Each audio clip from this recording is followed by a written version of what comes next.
Opa, tudo bem? Neste vídeo nós vamos tratar de uma questão de direito processual previdenciário, principalmente uma questão ligada à qualidade da prestação jurisdicional aqui no Poder Judiciário brasileiro, especificamente nos Juizados Especiais Federais do Estado de São Paulo, em relação a uma demanda que nós ingressamos pleiteando a desaposentação.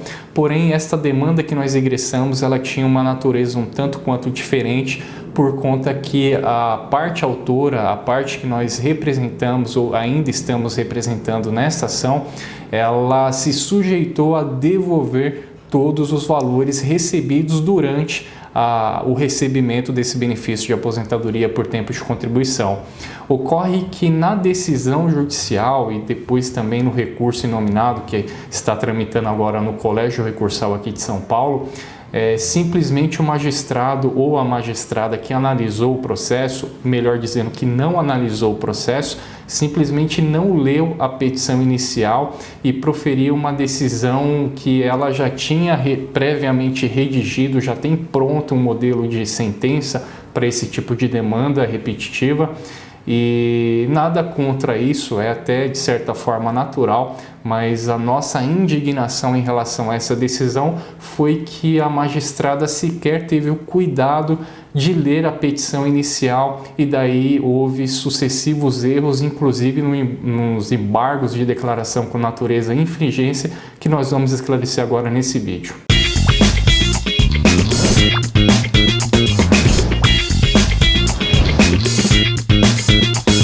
Bom, nós vamos demonstrar aqui as etapas dos processos das peças que nós elaboramos, bem como os fundamentos dessa ação que nós requeremos aí a desaposentação com a devolução dos valores recebidos durante o recebimento do benefício de aposentadoria por tempo de contribuição.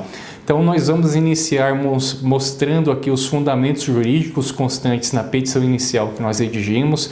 Posteriormente, nós vamos demonstrar a sentença onde a magistrada ela replicou uma sentença já proferida em centenas de processos, inclusive dentro da ação da petição inicial eu recortei e colei um pedaço de uma sentença dela anterior, demonstrando que esta magistrada era favorável à desaposentação desde que fosse devolvido os valores percebidos a título de benefício, e mesmo assim não houve sequer menção a nenhum elemento constante na petição inicial. Na verdade, essa petição ela não foi nem visualizada nem pela magistrada e talvez nem pelo seu assessor, que na verdade é quem redige as sentenças, como nós bem sabemos, a prática que é realizada dentro dos juizados especiais federais, pelo menos aqui de São Paulo.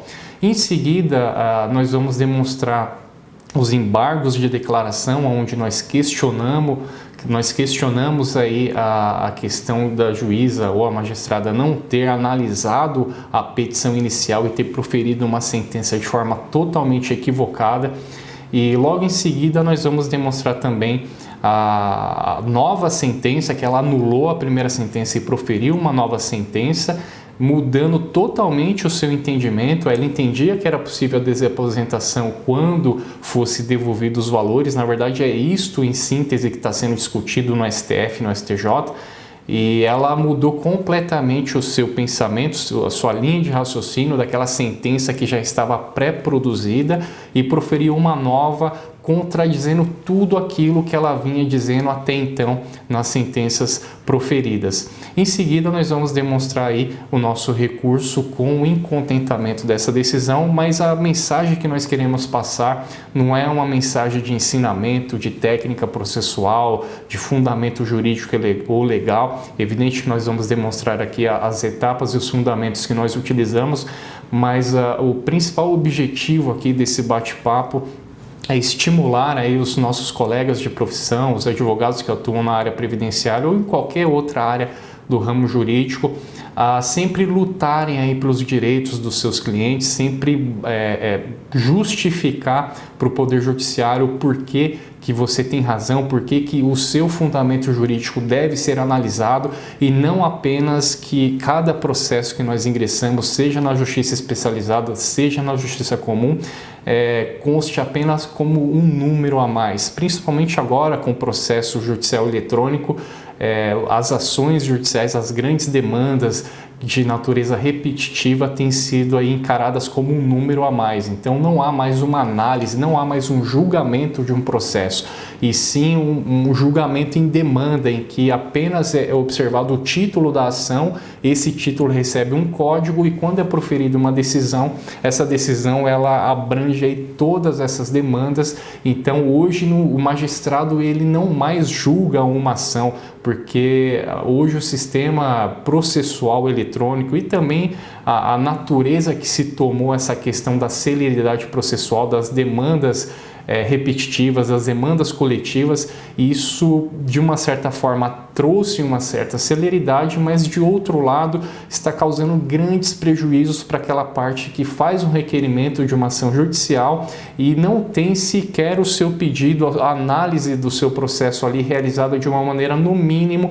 satisfatória. Satisfatória no mínimo que nós consideramos analisar os fatos, o pedido, a causa de pedir e aí sim demandar sobre aquele processo se ele vai ser julgado, se ele necessita de algum requisito a mais, uma emenda inicial ou não, mas pelo menos a análise inicial dessa petição tem que ser feita, o que não tem ocorrido não só no Juizado Especial Federal, mas nós temos presenciado esse tipo de demanda, esse tipo de situação em várias esferas do Poder Judiciário aqui de São Paulo e eu acredito que do Brasil também. Então eu vou mostrar aqui no meu computador as peças que nós elaboramos, os fundamentos que nós utilizamos e do nosso ponto de vista o absurdo que foi cometido com essa ação, ao qual o juiz, a magistrada que proferiu a decisão sequer teve aí o zelo ou o esmero de ler a petição inicial, que é o mínimo que se espera de um magistrado quando vai proferir uma decisão judicial decidindo a vida aí de uma parte que está buscando o Poder Judiciário para solucionar aí o conflito de interesses entre as partes. Então vamos lá, eu vou mostrar agora no computador as peças que nós elaboramos e os fundamentos que foram utilizados, bem como a decisão que nós consideramos totalmente irregular que foi proferida nessa ação. Eu vou começar demonstrando aqui a petição inicial. Então, conforme é possível visualizar, na petição inicial, uma petição normal, uma petição de praxe, quem advoga na área previdenciária conhece o procedimento. E nessa petição aqui nós pleiteamos a ação de desaposentação. Pedimos ainda uma tutela antecipada, como se fosse uma liminar. De repente a pessoa que está visualizando esse vídeo não é da área jurídica. Então a tutela antecipada é como se fosse uma liminar que é mais reconhecida aí vulgarmente.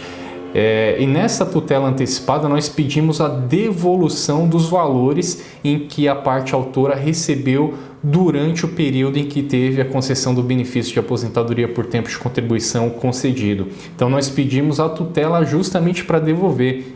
E a devolução dos valores é o critério utilizado pelos juizados especiais federais aqui de São Paulo para indeferir ou julgar improcedente a ação de desaposentação, porque existe um entendimento já sedimentado pela Turma Nacional de Uniformização da Jurisprudência aqui dos Juizados Especiais Federais, a TNU, que só é possível conceder ou julgar procedente uma ação de desaposentação quando o segurado devolve os valores, restitui aos cofres públicos os valores em que recebeu no período em que recebeu o benefício de aposentadoria. Então nós pedimos uma tutela antecipada justamente para devolver os valores e a parte autora aqui ela não tinha interesse nenhum em obter um novo benefício. O único interesse da parte autora nessa ação era ter desfeito o seu ato jurídico administrativo de aposentação. Só queria desaposentar e devolver os valores recebidos e nada mais. Não queria um novo benefício e não queria também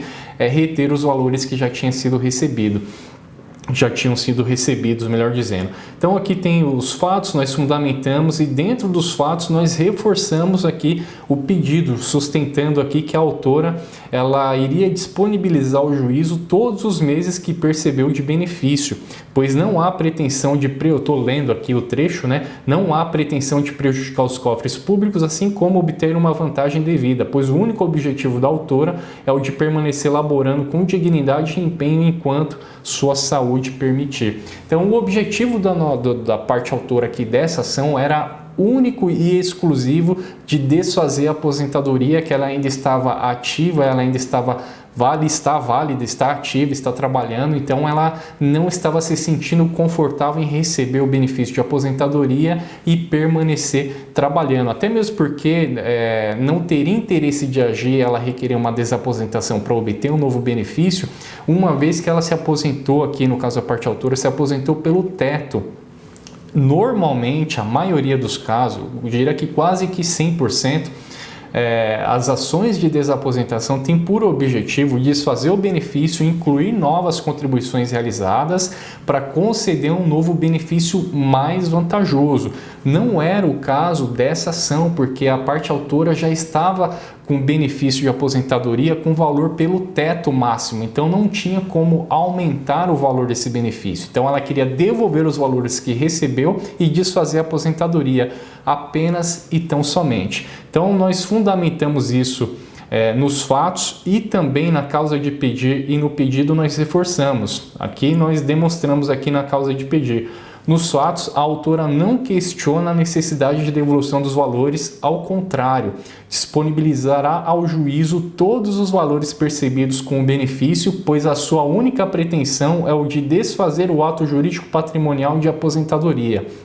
Eu não vou entrar aqui no mérito em relação aos requisitos para conseguir a desaposentação, quais são seus efeitos, se tem natureza patrimonial ou não, e que é uma questão que já foi amplamente discutida, existem várias decisões, basta fazer uma pesquisa muito simples no Google ou nos portais jurídicos, como por exemplo o Jus Brasil, que certamente você encontrará excelentes artigos aí redigidos por vários profissionais, advogados, promotores e juízes, esclarecendo todos os critérios para que a desaposentação seja considerada. Mas o critério que é mais relevante é justamente a necessidade ou não de devolver o valor recebido no primeiro benefício de aposentadoria. Então nós sustentamos aqui que a autora estava pleiteando a desaposentação e tinha o interesse e queria devolver, restituir todos os valores recebidos do benefício em que ela recebeu.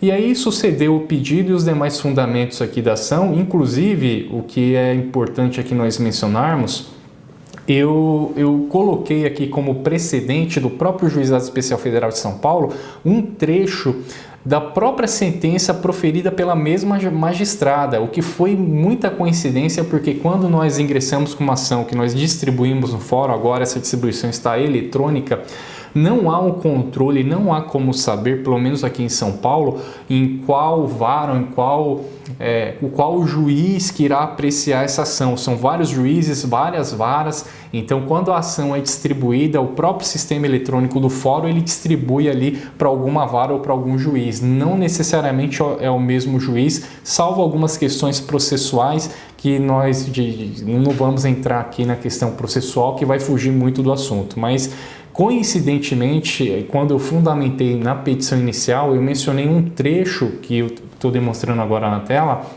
demonstrei um trecho de uma sentença proferida pela mesma magistrada que analisou essa nossa ação. E eu coloquei aqui também o precedente da TNU, justamente sustentando isso que nós estamos conversando aqui. A Turma Nacional de Uniformização já afirmou o entendimento de que é possível a desaposentação, desde que haja a devolução dos proventos já recebidos.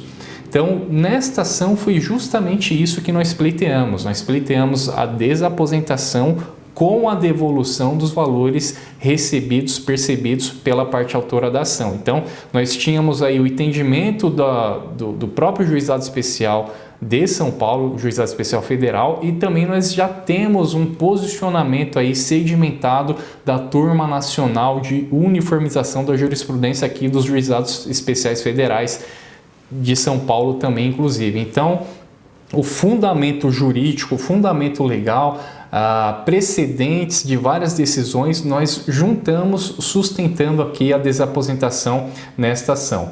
E eu vou mencionar aqui mais para baixo, pré-questionamento para fins de recurso especial ou recurso extraordinário. No caso dos juizados, recurso extraordinário, tutela antecipada, onde nós sustentamos a devolução do valor e o pedido. Então vamos lá para a sentença. Então, depois que nós ingressamos com a ação, surpreendentemente nós tivemos aí uma sentença em tempo recorde, né? Na verdade, o INSS nem foi intimado, nem foi citado para contestar a ação, e a magistrada que recebeu aqui essa ação, essa petição inicial, ela já encaminhou direto para a sentença. Na verdade, ela já estava com a sentença pronta e mudou apenas os nomes e aí publicou a sentença que eu vou demonstrar aqui. Então, na sentença, a magistrada ela fundamenta aqui, né, a questão processual, questão de prescrição. Isso aí já é de praxe, isso aí já é algo também já pré-produzido, mas o que eu quero destacar é esse pedaço aqui, ó. Ela sustenta que é possível, é até possível o autor requerer a sua desaposentação. E aí ela explica aqui que, embora não exista uma legislação específica regulamentando a possibilidade da desaposentação, no entendimento dela seria até possível a concessão da desaposentação desde que os valores fossem restituídos aos cofres públicos. Então, a magistrada que analisou, ela sustenta que ela reconhece o direito à desaposentação, ela afirma que julgaria essa ação procedente desde que os valores fossem restituídos. E aqui ela fundamenta um outro trecho mencionando uma jurisprudência do próprio Supremo Tribunal Federal, justificando o posicionamento dela, que ela é favorável desde que os valores sejam devolvidos, e ao final da sentença ela julga essa ação improcedente. E ela julgou improcedente por quê? Porque ela sustentou que a desaposentação é possível desde que os valores sejam restituídos. Então ela concluiu que, como a parte autora pretende desaposentar para obter um novo benefício mais vantajoso com a inclusão de novas contribuições e não devolver os valores percebidos no primeiro benefício, não seria possível ela julgar procedente, por isso ela julgou improcedente. E no fundamento da sentença ela sustenta que, se os valores percebidos no primeiro benefício fossem devolvidos, aí sim ela julgaria essa ação procedente. Então, no nosso ponto de vista, houve um erro grave nessa sentença. Por quê? A petição inicial pleiteou a desaposentação, não pleiteou um novo benefício, e ainda nós pleiteamos aqui em sede de tutela antecipada, em sede de liminar, a devolução dos valores em que a parte autora recebeu de benefício de aposentadoria. Então, o requerimento constante, todos os fundamentos constantes na petição inicial estava de encontro com o que a magistrada que analisou esse processo e proferiu a sentença justificou na própria sentença. Então a sentença dela estava combinando com a nossa ação. Então houve um erro grave no dispositivo dessa sentença, ao qual nós ingressamos aí com embargos de declaração, justamente para a magistrada ela justificar e esclarecer este erro aí, talvez esse equívoco constante no dispositivo da sentença que nós estamos demonstrando aqui na tela, em relação à possibilidade ou não de obter a desaposentação, de julgar procedente essa desaposentação, uma vez que ela era favorável desde que fosse devolvidos os valores. Os valores estavam sendo devolvidos conforme constante na petição inicial, e mesmo assim ela julgou improcedente. Ela fundamentou que era possível, que concordava com a petição inicial, e no final ela julgou improcedente. Então, do nosso ponto de vista, houve um erro grave, e para isso nós ingressamos com embargos de declaração com efeitos infringentes. Conforme eu vou demonstrar aqui na tela, nós sustentamos nos embargos de declaração com efeitos infringentes que a magistrada aí analisasse com mais critério a petição inicial, que pelo menos ela visualizasse a petição inicial, em outras palavras, para ela detectar que o nosso pedido era justamente ia de encontro com o que ela fundamentou na sentença, porém o dispositivo, o resultado final não estava combinando com o fundamento da sentença, né? Então ela fundamentou a sentença dizendo que era possível e jogou improcedente, sendo que o fundamento da sentença estava semelhante ao que estava sendo requerido na petição inicial, ao qual não foi visualizado pela magistrada ou pelo assessor aí que analisou esse processo. Então nós ingressamos aqui demonstrando a contradição. Nós reproduzimos um trecho da sentença em que a magistrada diz que é favorável à desaposentação. Nós pedimos aqui efeitos infringentes nesses embargos declaratórios, já é uma parte mais processual, é uma parte mais técnica que não é objeto deste vídeo. Num outro vídeo, num outro material que nós vamos produzir, nós talvez possamos aí discutir essa questão dos efeitos infringentes, apesar que agora os estudos estão voltados para o novo Código de Processo Civil. Mas enfim, nós sustentamos aqui que ela poderia sim proferir uma decisão corrigindo aquela decisão que ela proferiu ou alterando o dispositivo de improcedente para procedente, que houve talvez um erro de digitação por ter reproduzido uma sentença anterior ou até mesmo algum equívoco aí na hora de redigir o dispositivo da sentença. E assim nós realizamos. Agora, o que foi mais estranho, eu não vou entrar aqui no mérito e na questão técnica e o fundamento jurídico dos embargos, mas o que foi mais estranho é que esses embargos de declaração, eles, para serem apreciados, demoraram mais ou menos, demorou um prazo de uns 4 meses, o que nós consideramos um absurdo também. Então, acho que a juíza se deparou com aquela situação, de certa forma até constrangedora, e o julgamento desses embargos levaram aí 4 meses para ser proferida uma nova decisão. Então, eu vou demonstrar aqui na tela a decisão desses embargos e qual foi a justificativa aqui da magistrada em mudar a sentença anterior que ela tinha proferido, e de certa forma ela corrigiu o erro que foi cometido em reproduzir uma sentença já pré-produzida, que já estava pronta, mas ela acabou cometendo um outro erro muito grave, ou do nosso ponto de vista até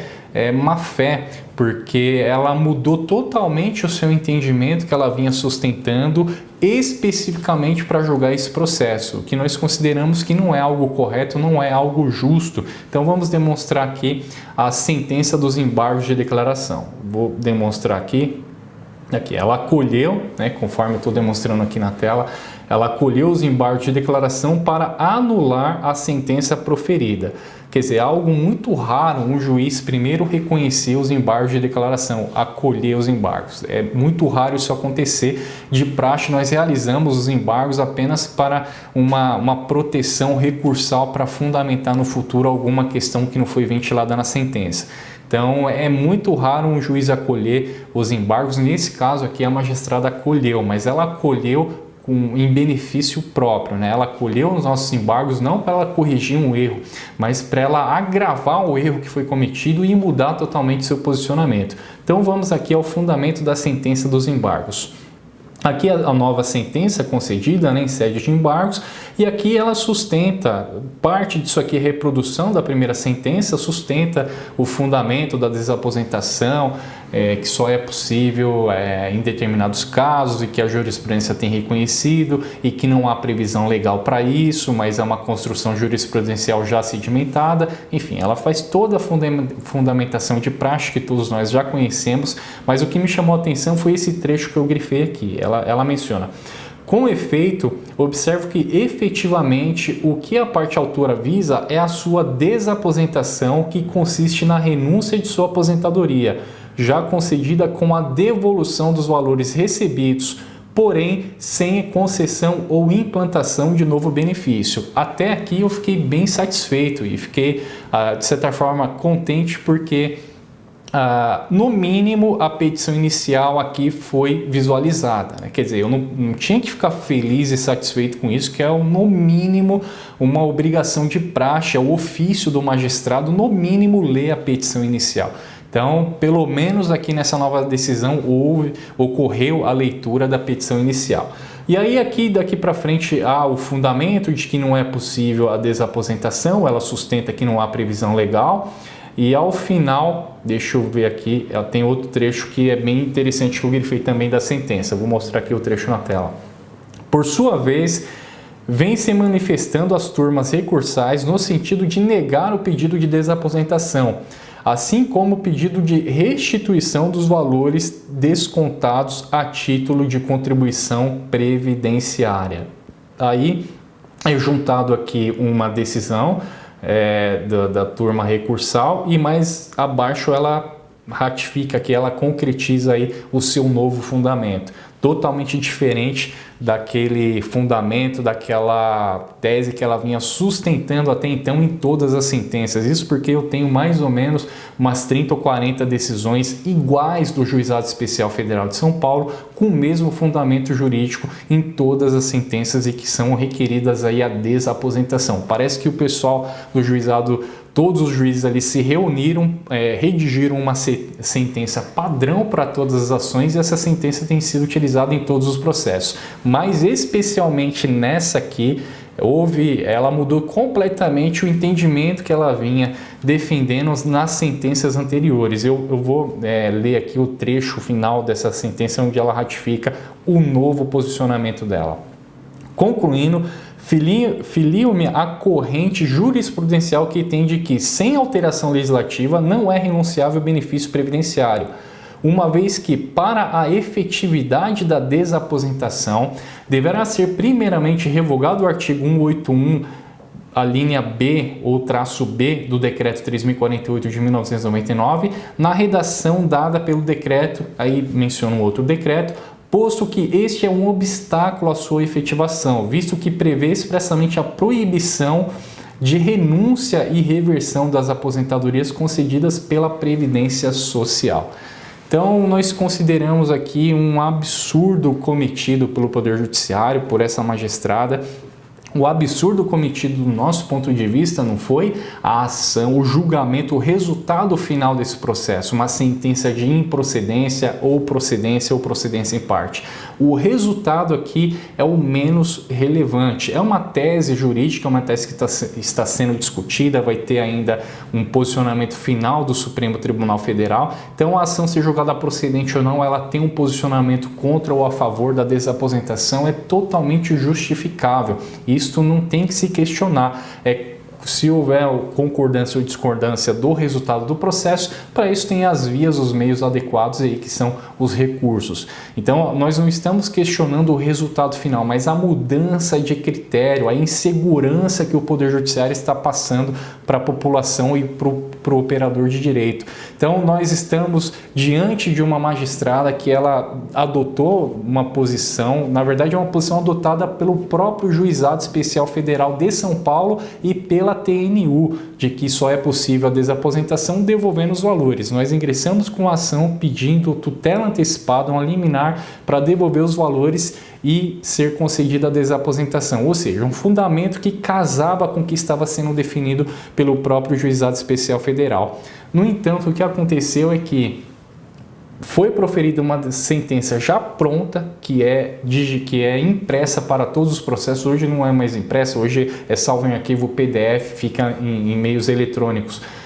E foi alterado apenas o nome. Em sede de embargo de declaração, ao visualizar a petição inicial, foram acolhidos os embargos simplesmente para sustentar um outro absurdo, ou seja, a magistrada ela mudou totalmente o que ela pensava, o que ela definiu como justo, como correto em centenas de outros processos, para especificamente nesta ação em que ia de encontro com o que ela entendia até então, ela simplesmente da noite para o dia mudar totalmente o seu posicionamento e julgar a ação improcedente, ela sustentar que agora ela é desfavorável à desaposentação por conta de não ter previsão legal. Agora, o que é mais engraçado é que posteriormente foram proferidas novas decisões sobre desaposentação, só que foi aquela desaposentação, digamos que padrão, pedindo aí a não restituição dos valores, a concessão de novo benefício com valor mais vantajoso,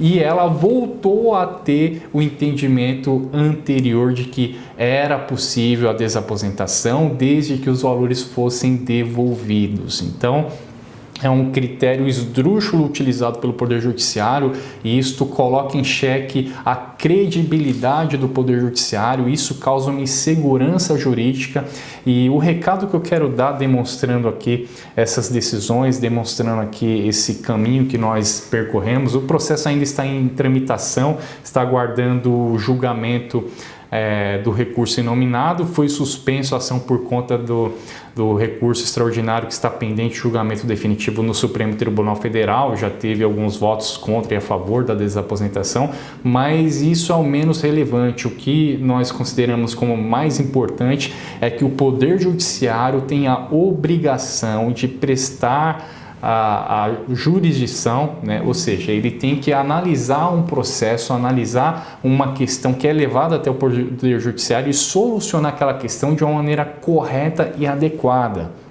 A questão dessa decisão ser justa ou injusta é algo muito subjetivo.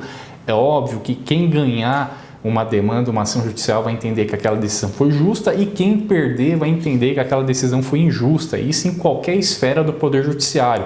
Mas o que é necessário ter é uma qualidade, é um critério, é uma análise da ação, independente do resultado. E o que tem ocorrido atualmente no Poder Judiciário brasileiro é que hoje está tudo padronizado. Então eu questiono aqui qual é o papel do magistrado numa ação, no processo judicial. Ele na verdade não julga nada. Se ele é um aplicador de lei, ele analisa os fatos e aplica a lei, ele não está julgando, ele não está analisando o caso concreto, as suas especificidades. O juiz não é um mero aplicador de lei, ele tem que analisar o caso concreto, ele tem que analisar se a lei, a legislação a ser aplicada está conforme a Constituição Federal, o que não tem ocorrido, porque a decisão ela não pode ser uma mera opinião do juiz, uma opinião do magistrado. A decisão ela deve representar o que é mais justo, de acordo com a Constituição Federal e os direitos fundamentais previstos na Carta Magna. Então, é apenas aqui um recado, quase um desabafo em relação à falta de critério do Poder Judiciário, das decisões judiciais, das análises que são realizadas nessas ações repetitivas. E eu deixo aqui um pensamento para saber se realmente o novo Código de Processo Civil ele vai mudar isso, se ele vai trazer melhorias ou se de fato vai ser apenas mais uma lei que não vai pegar. Porque não adianta existirem instrumentos bons, eficazes e eficientes no plano da ideologia, no plano do dever ser, enquanto que a realidade praticada no mundo forense, a prática forense em si, ela demonstra uma rotina totalmente divorciada, totalmente distante daquilo em que a legislação prevê e coloca como o ideal. Então eu espero encontrar você numa próxima oportunidade, num próximo vídeo, né? Isso aqui é apenas um bate-papo e até a próxima.